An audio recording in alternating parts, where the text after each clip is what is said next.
To some, Call of Duty's Warzone might seem like a cookie-cutter battle royale that can hardly even be called one. And in some ways, you'd be right.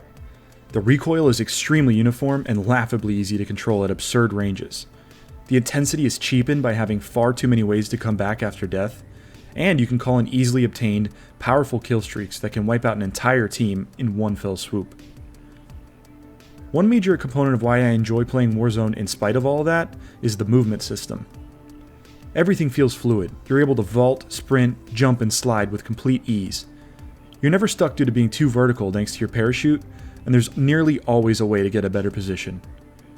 Warzone successfully settles into a comfortable medium between a slow, plodding shooter and a dynamic, momentum-driven arena shooter. In combat, the ability to reposition is extremely important. One of this game's greatest strengths is that players are capable of executing plans skillfully and unrestricted due to the freedom of movement. Being able to make snap decisions that pay off is extremely satisfying, and it's something that can only happen with fluidity of movement. This fluidity helps enable a player's ability to approach their enemies in a diverse set of ways. Imagine your team is on the 3rd floor of a building and is pinned down by an enemy squad at the end of a hallway that has the only staircase, but you see an open window to your right. You can try and face this team head on, but anytime you peek, you nearly die. Instead, you can quickly slide over to and vault out of that window you saw, land outside like a cat, and sprint up to get a flank with a new angle on your opponents.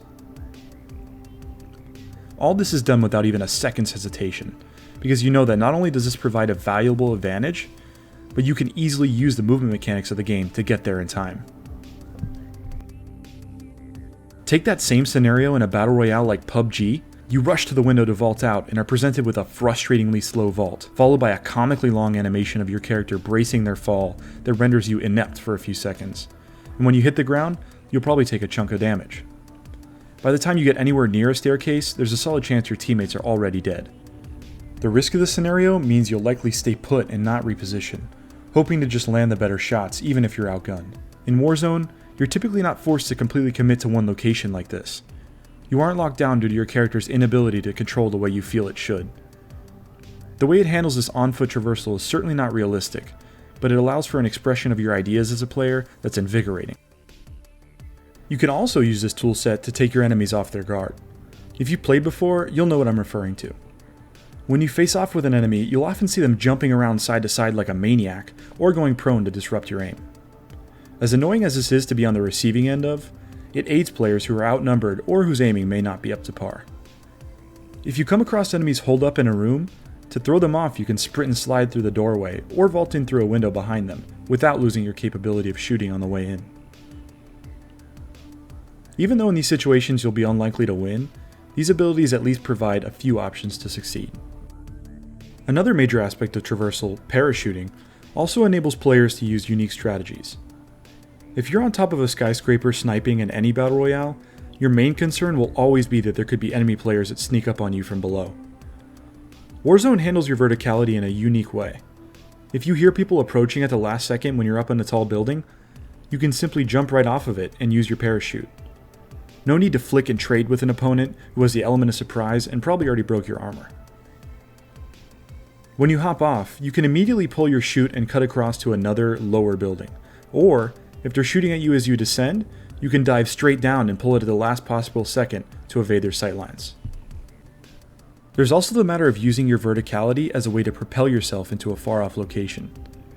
If your friends are in trouble somewhere, or the gas is on your tail and you have to make it to the safe zone, sprinting probably isn't fast enough. If you can't find a vehicle anywhere, you can always use a nearby tall structure or cliff to get you somewhere quickly. Once you get to the top, you can parachute off of it to get an incredible amount of forward momentum. This feature has created some nail-biting, memorable situations for my friends and I. You got this, you got this, you got this. No! No! I'd be lying if I said there's no glitches or issues with mobility though.